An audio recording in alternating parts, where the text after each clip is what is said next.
성도님들 평안히 주무셨습니까? 우리를 지키시고 보호하시는 하나님의 은혜가 가득한 오늘 하루가 될 줄로 믿습니다.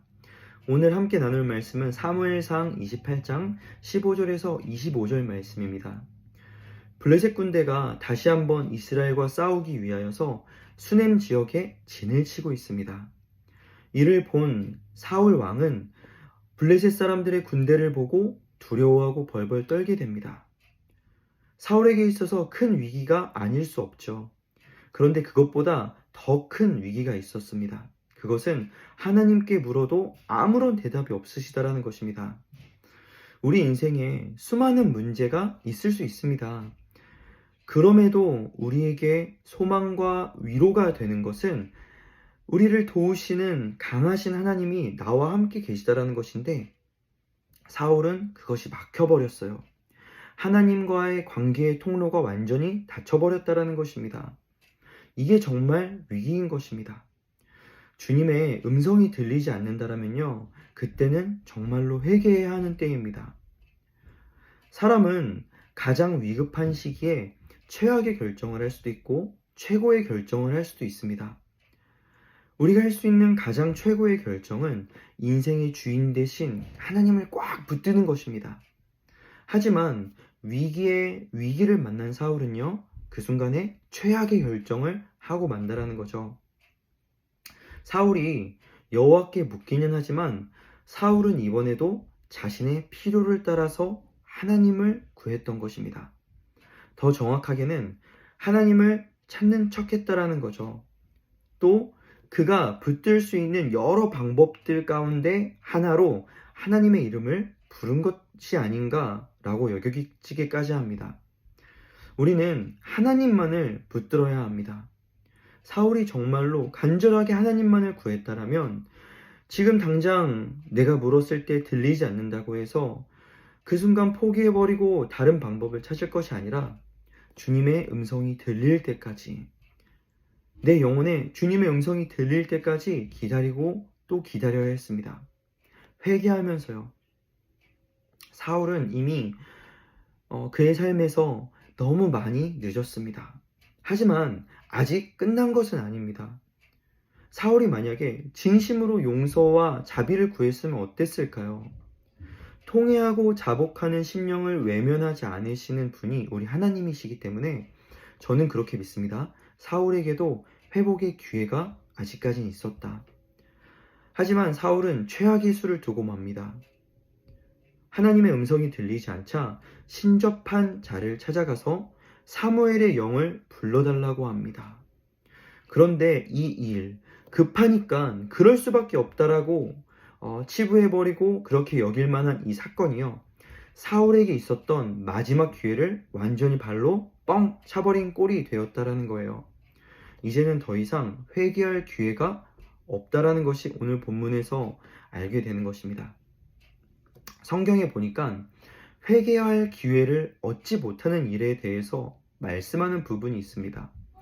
우리는 언제까지고 우리가 회개만 한다면 주님이 용서해 주실 것이라고 생각하기도 하지만 회개에는 때가 있습니다. 또 회개할 기회를 얻지 못하는 일도 있다라는 거예요. 먼저 사울을 보겠습니다. 사울은 이제 앞으로 있을 블레셋과의 전투에서 죽임을 당하게 되는데, 역대상 10장 13절에 보면 이런 말씀이 있습니다. 사울이 죽은 이유, 그에게 더 이상 기회가 없었던 이유에 대해서 말하는 거죠.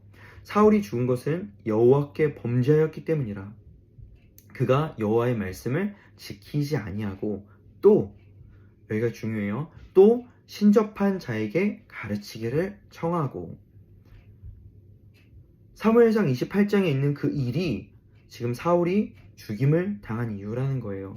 하나님이 아닌 신접한 자, 다른 방법을 찾아갔기 때문입니다. 그런데 이런 일이 이전에도 비슷하게 있었습니다. 그때도 블레셋과의 전투였습니다.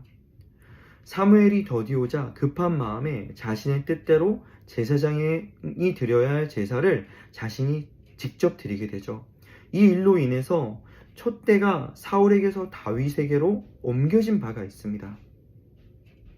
히브리서 12장 16절에서 17절에 보면 한 그릇 음식을 위하여서 하나님이 주신 장자의 명분을 팔아버린 가볍게 여겼던 에서에 대한 소개가 나오는데, 그가 그 후에 축복을 이어받으려고 눈물을 흘리며 구하되 버림바가 되어 회개할 기회를 얻지 못하였느니라.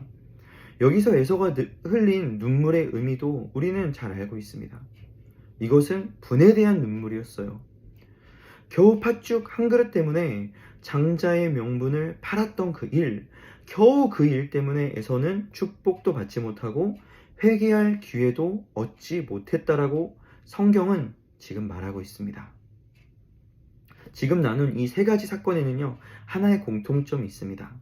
여러 각도에서 생각해 볼 수 있겠지만 이 일들은 육신의 소욕을 따라서 행한 일이라는 것입니다.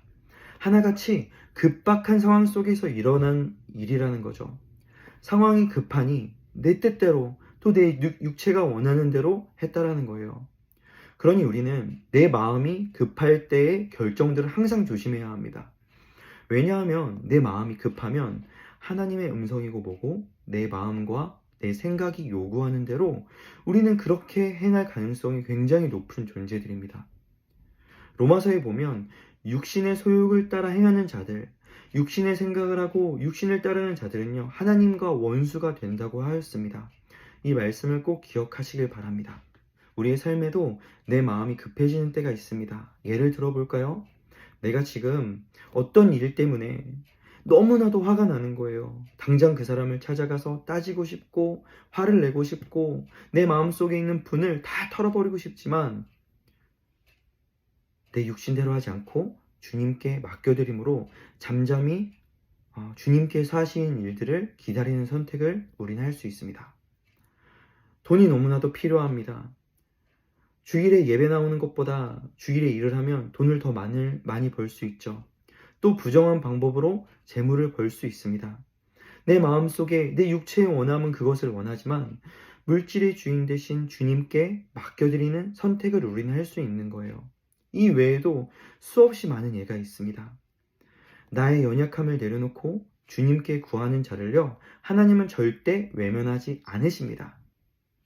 오늘을 살아가는 우리 사랑하는 주소홍교회 성도님들 모두가 육신의 소욕, 내 육신이 원하는 대로 행하는 것이 아니라 주님의 음성을 기다리고 주님의 음성을 따라서 주님께 맡겨드리고 살아감으로써 특별히 내 마음이 급해지는 순간, 그 순간마다 주님의 도우심을 경험하며 주님이 주시는 평안과 위로와 주님의 일들을 경험하고 누릴 수 있는 오늘 하루가 될 수 있기를 소망합니다.